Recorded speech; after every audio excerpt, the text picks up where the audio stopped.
जय हिंद दोस्तों खुशखबरी है उन सभी केंद्रीय कर्मियों के लिए जो कि दीपावली के अवसर पर इंतजार कर रहे थे कि सरकार बोनस की घोषणा कब करेगी और कब इसे देगी। जी हां दोस्तों, चाहे वो केंद्रीय कर्मी हो, आर्म फोर्सेज के सैनिक हो, पैरामिलिट्री फोर्सेज के लिए हो, इसके लिए दोस्तों सरकार की तरफ से ऑफिस मेमोरेंडम जारी कर दिया गया है बोनस के लिए। और इसमें दोस्तों कुछ पेंशनर्स भी शामिल होंगे जिन पेंशनर्स को भी मिलेगा। अब दोस्तों यहीं पर अपना अकाउंट चेक करना मत शुरू कर देना पेंशनर्स कि सर आपने बोला था हमें भी आएगा, आया नहीं। तो इसलिए मैं आपको क्लियर बता रहा हूं, सभी पेंशनर्स को नहीं मिलेगा। इसलिए इस वीडियो को पूरी तरह से समझ लेना कि किस पेंशनर्स को मिलेगा, ठीक है ना। ये लेटर इस चीज में मैं आपको पूरी तरीके से बताऊंगा। हालांकि वीडियो थोड़ा लेट लेकर के आया हूं मैं, कल की खबर है, लेकिन फिर भी दोस्तों मैं आपको इसमें जो जेन्युइन चीजें हैं वही बताऊंगा, ठीक है ना। अच्छा जी, ये 29 सितंबर 2025 का यह ऑफिस मेमोरेंडम है दोस्तों मिनिस्ट्री ऑफ फाइनेंस की तरफ से। और इसका सब्जेक्ट दोस्तों आप देख ही रहे हैं, grant of non productivity linked bonus ad hoc bonus.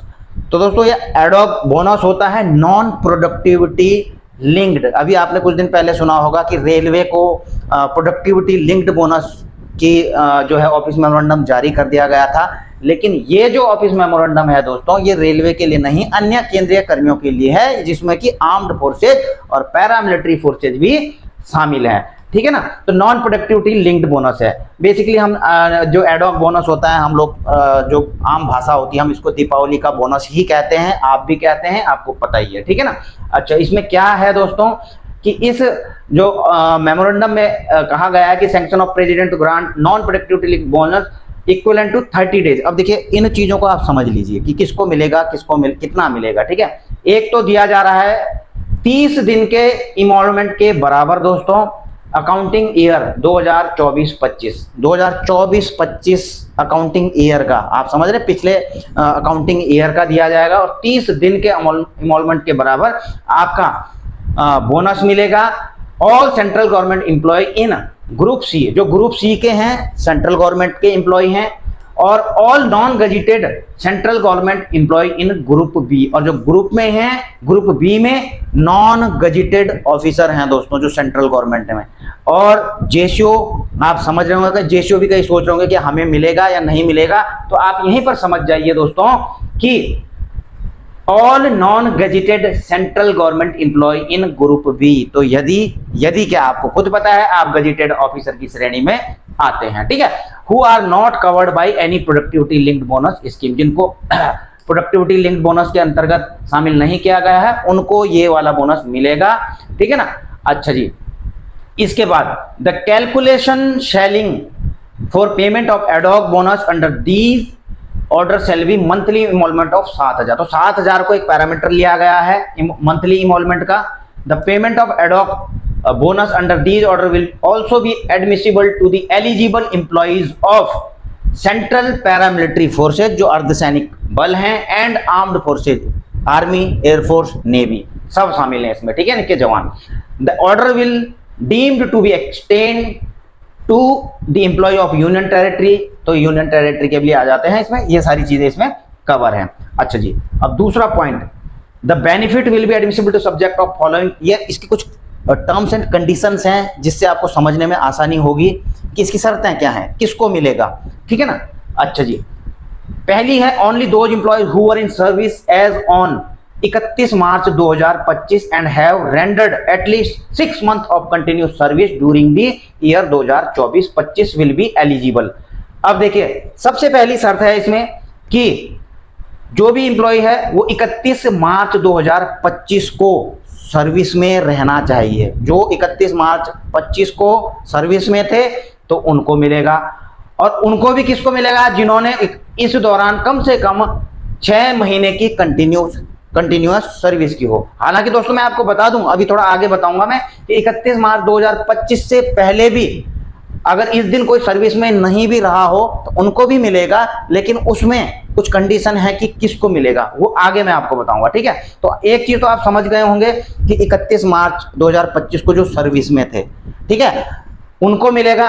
अब 31 मार्च को आप आ गए या फिर अप्रैल में आ गए, ये तो सितंबर चल रहा है, ठीक है। तो ऐसे जो आ गए हैं अब रिटायरमेंट हैं, जो पेंशन ले रहे हैं, तो उनको भी मिलेगा, जो 31 मार्च 2025 को ऑन सर्विस थे। आप समझ गए इस बात को? इसलिए मैंने कहा था सब पेंशनर्स को नहीं मिलेगा, ऐसे नहीं कि पुराने सारे पेंशनर देख रहे हैं। तो 31 मार्च 25 को जो सर्विस में थे, ठीक है। आप होप कि आप इस चीज को समझ गए होंगे, बिल्कुल क्लियर। और इसमें दूसरी चीज क्या इन्होंने बताया कि कम से कम 6 साल 6 महीने जो है सर्विस होनी चाहिए। अब देखिए कोई कोई इनरोल होते हैं, ठीक है ना, यानी कि अगर कोई 1 अक्टूबर को इनरोल हुआ होगा, भर्ती हुआ होगा किसी डिपार्टमेंट में 1 अक्टूबर को, यानी कि 6 महीने पीछे, तो उसको भी मिलेगा। लेकिन सपोज 1 जनवरी 2025 को कोई भर्ती होता है, रिक्रूटमेंट होता है, तो उसका तो 3 ही महीना हो रहा है, उसको नहीं मिलेगा। तो आप इस चीज को भी समझ गए होंगे कि कम से कम 6 महीने उसकी सर्विस होनी चाहिए, ठीक है, और 31 मार्च को सर्विस में होना चाहिए।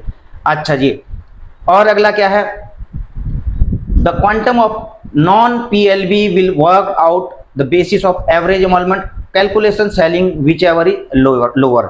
अब देखिए इसको क्या चीज लिया गया है कैलकुलेशन के लिए, एक तो जो महीने को लिया गया है दोस्तों, एक महीने में कितने दिन लिए गए हैं, 30.4 दिन का एवरेज लिया गया है। 3.4 इसलिए लिया गया क्योंकि कोई महीना 31 का रहता है, कोई 30 का रहता है, कोई 28-29 का रहता है।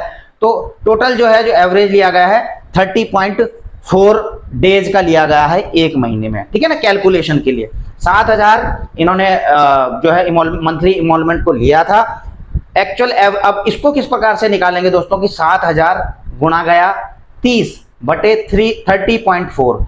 तो अगर किसी की जैसे 7,000 है दोस्तों, 7,000 इसको लिया है, तो उसकी आएगी जो बोनस मिलेगा उसको मिलेगा 7,907 रुपए। तो राउंड ऑफ में 6,907 रुपए, तो 6,908 राउंड ऑफ में मिल जाएगा। लेकिन किसी की 7,000 से अगर कम होगी, वैसे तो किसी की रहती नहीं है, ठीक है ना, तो उसकी फिर वो उतना नीचे आ जाएगा, ठीक है। अब इसमें भी ये है, इसमें भी एक चीज और बता दूं दोस्तों कि सपोज किसी की कम सर्विस है, 6 महीने ही सर्विस है किसी ने करी है इस दौरान, तो उसको फिर जो है प्रोरेटा बेसिस पे मिलेगा। किसी ने 9 महीने करी है, पूरा साल नहीं किया है, 9 महीने ही करी है, तो प्रोरेटा बेसिस पर मिलेगा। प्रोरेटा बेसिस आप समझ रहे होंगे, ठीक है ना, तो उतने मंथ का वो जो है उसमें वो भी कर देंगे, भाग कर देंगे, ठीक है, उसको निकाल देंगे वो। अच्छा जी, अगली चीज क्या है दोस्तों, ये है किसी किसी डिपार्टमेंट में 6 डेज अ वीक रहता है, वर्किंग डेज रहते हैं, 6 दिन का रहता है, कहीं कहीं 5 दिन का भी रहता है दोस्त, 5 डेज अ वीक। जैसे आपने देखा होगा आरबीआई में 5 डेज वीक होता है, एलआईसी में आपने देखा होगा 5 डेज